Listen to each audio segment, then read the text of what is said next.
we decided we had to go to plan B.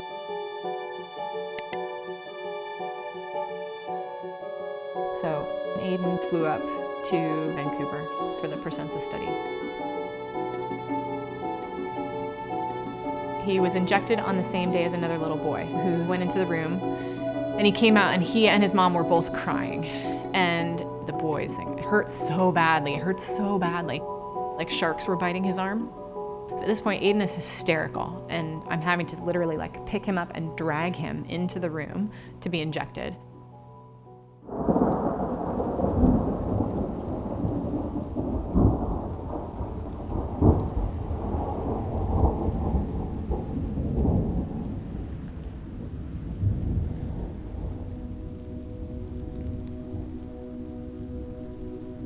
Probably about 75 to 80% of my Facebook friends are Duchenne families. I get a lot of messages. A lot of people want updates. I can't take a break.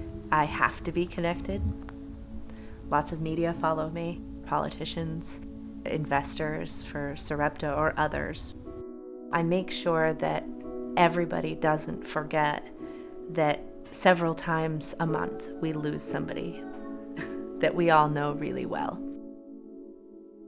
Just 2 weeks ago, we had a woman in a group posting questions about ventilation options for her son, and then not 4 or 5 hours later, she posted that he had died. So it's pretty constant. There are plenty of families with young children with Duchenne who won't go to a Duchenne event because there will be older children with Duchenne, and they don't want to see it. I have forced myself to see Duchenne from every single angle there is, and that includes watching children die. And if you don't watch this happen to these kids, then you won't know what you're fighting for.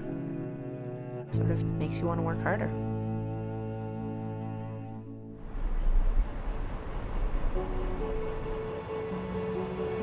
Sarepta, this is a company that's being told by the FDA, do not proceed right now, it's premature. This had been up because people believed that they had the magic bullet for a horrible disease, and the FDA says, whoa, don't move so fast. Remember biotech, if you're a one-trick pony, if you have only one drug and the FDA shuts it down, bingo. That's why this is roulette. This is Russian roulette. The FDA indicated that since the last meeting with Sarepta, and based on the recent failed trial of Prosensa's drug for DMD, they have shifted their stance to now considering an NDA filing for Sarepta as premature. A lot of analysts are now saying this delay on the part of Sarepta's drug is going to put you 6 months. Sarepta Therapeutics sharply lower. Regulators want more detailed data before approving it for use. Muscular dystrophy drug, huge news. This, folks, is the absolute deep end of the pool. There's nothing wrong with taking at least half your money off the table right now. These new perspectives pushes the potential timeline out 2 years or more.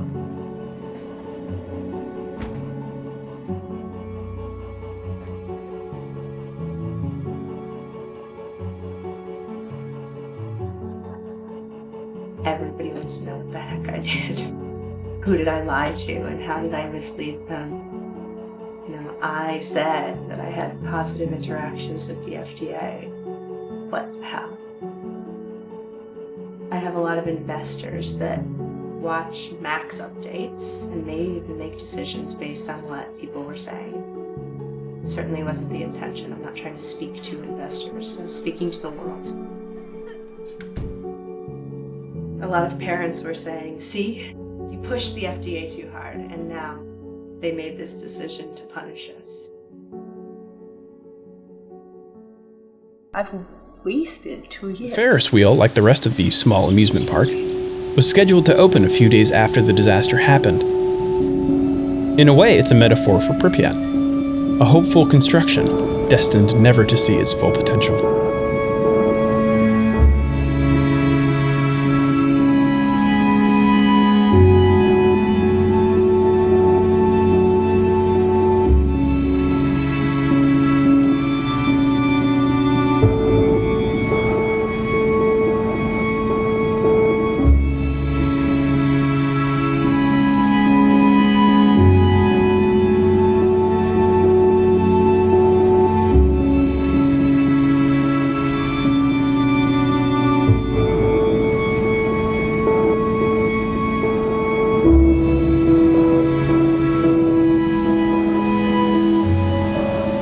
Finally, it was time to see.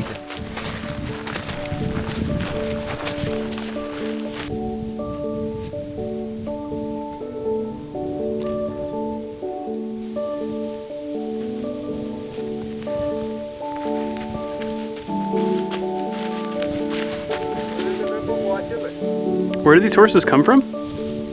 Originally, they are from Mongolia. Why were they brought here? For experiment. Scientists wanted to check how they will get used to this environment, to the forestry area, because Mongolia is steppes land. And also, they wanted to check how they will accommodate to the existing conditions of higher levels of radiation. But as you can see, everything turned out to be not that bad. Today we have one of the biggest herds in the world of these horses, Przewalski horses. And likely to stay that way.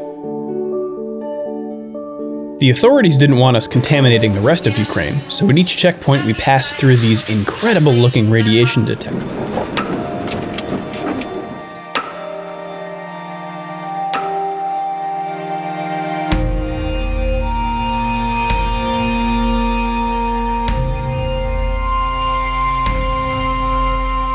The Duga is a radar station aimed directly at the United States, meant to detect incoming missiles.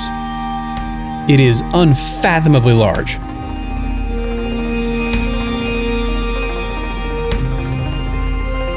Interference from the station was audible as clicks on radio sets all around the world, so much so that it earned itself a nickname, the Russian woodpecker.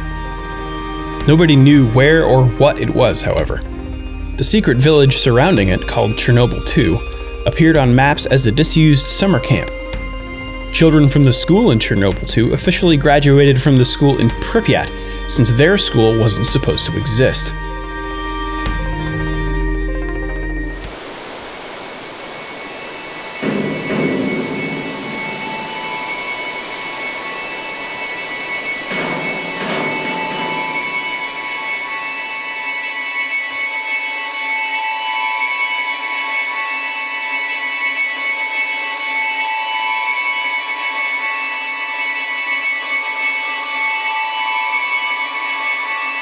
Everyone knows something about Chernobyl. Any disaster with such worldwide implications tends to leave a mark in history. But Chernobyl is different. It has struck a chord with us somehow, and has become the subject of and inspiration for countless pieces of media and art. Video games are no exception. In some ways, games allow us to feel a connection with the place the strongest. As players, we explore and get lost in fantasy worlds. One of those worlds exists.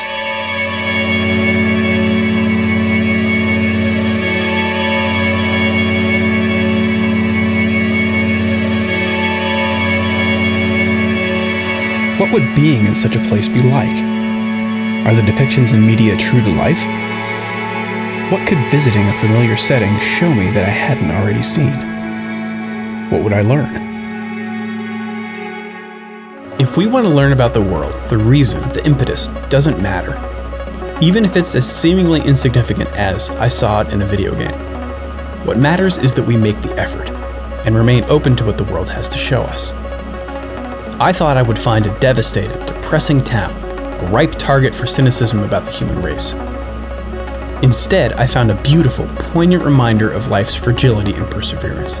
Not to mention an impressive demonstration of international cooperation and preservation. Everyone will see something different, but what matters is that we go and look.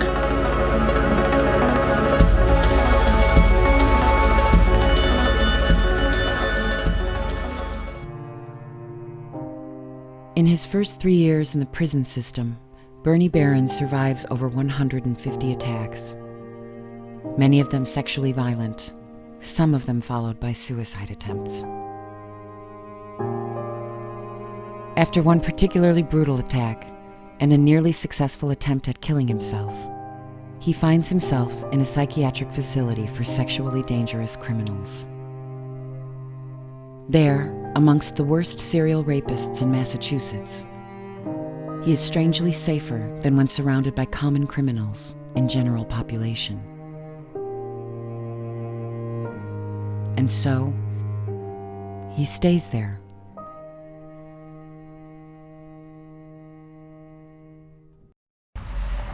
District attorneys who prosecuted these cases did very well by themselves. It was a very political thing to prosecute these cases. It showed that you really cared about children and you were really out to get these terrible people. You were really out to save Western civilization. February 1985. Daniel Ford briefly appears in the media, interviewed as the first prosecutor to gain a conviction in the growing phenomenon of child-raping daycare workers. 10 seconds of tape survives. There's been a great deal of doubt on the part of some people as to whether or not you're able to try a case when the witnesses are 3 and 4 years of age. We've proved that it is possible, and I think it's a very good message. In 1986, the Baran conviction holds up on appeal.